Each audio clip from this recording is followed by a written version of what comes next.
Most people assume earning a higher salary will eventually cure their financial anxiety.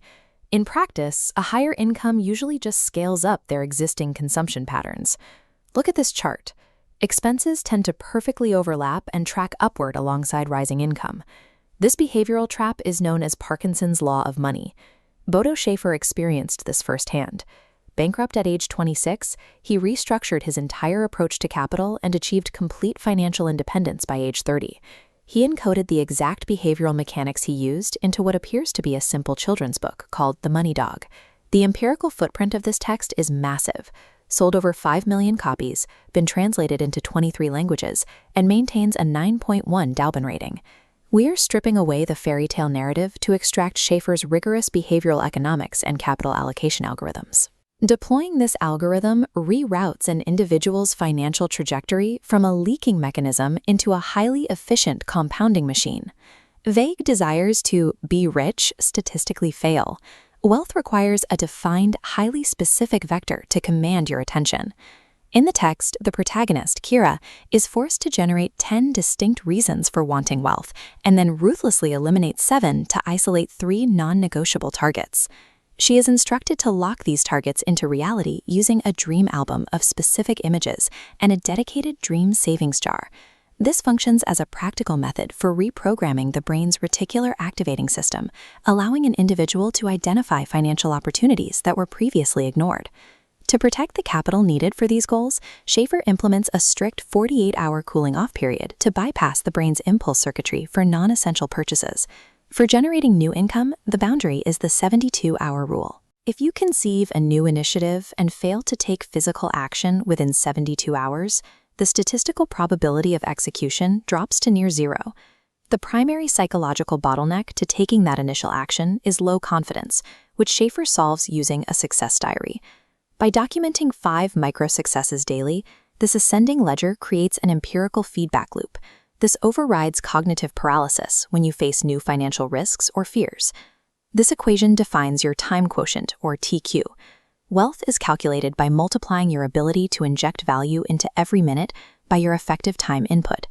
Reallocating a single hour of passive doom scrolling into a targeted task can generate an immediate $80 return.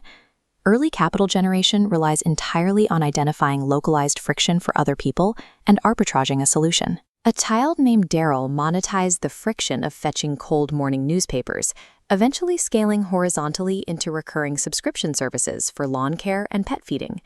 To scale these efforts without burnout, Schäfer points to the pie-shaped talent model. A primary survival skill forms one pillar, supported by a passion or interest, creating a stable, sustainable yield. Kira applies this by combining her baseline organizational skills with a passion for dogs to launch a highly profitable local service. Expanding capacity requires continuous evolution. Like a crab shedding its shell 20 times to mature, a person must repeatedly push through fear to scale capability. Navigating the friction of rejection requires developing an avocado psychological core, hard, stable, and completely insulated against external opinions. Consumer debt is a catastrophic negative yield trap. Schäfer's first mandate for debt recovery is to immediately, physically destroy all credit cards. His second mandate is highly counterintuitive.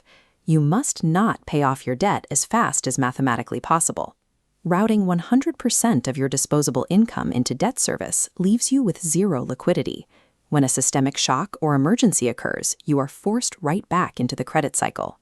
After negotiating minimum payments, divide your remaining income exactly in half, one part to debt service, the other to asset accumulation.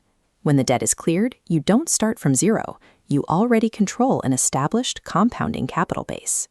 To maintain a permanent perimeter around that liquid capital, every purchase must clear a final cognitive checkpoint, asking yourself out loud, is this really necessary? This capital preservation strategy is rooted in the golden goose principle.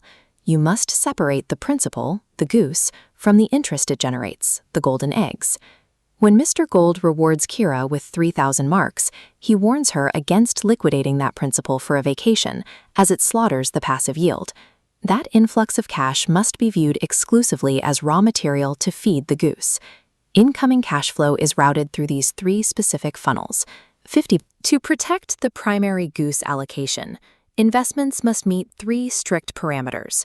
They must be safe, yield high returns, and remain operationally simple, making broad index funds the standard baseline. Once capital is compounding, human capability must follow Archimedes' principle of leverage. You cannot scale infinitely relying solely on your own time.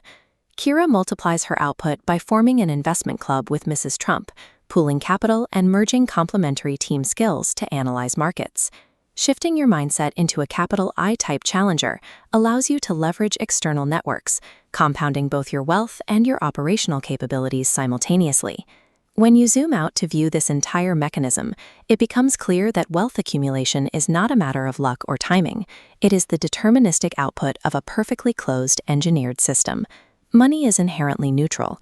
It is simply an energy transfer mechanism waiting for instructions. Mastering the behavioral inputs, writing the success diary, enduring the friction of capability growth, and relentlessly feeding the goose mechanically guarantees the financial outputs. You do not spend your life working for money. You build systems so that money works for you. As Charlie Munger noted, deploying a disciplined behavioral algorithm ultimately makes you the exact type of person who deserves financial freedom.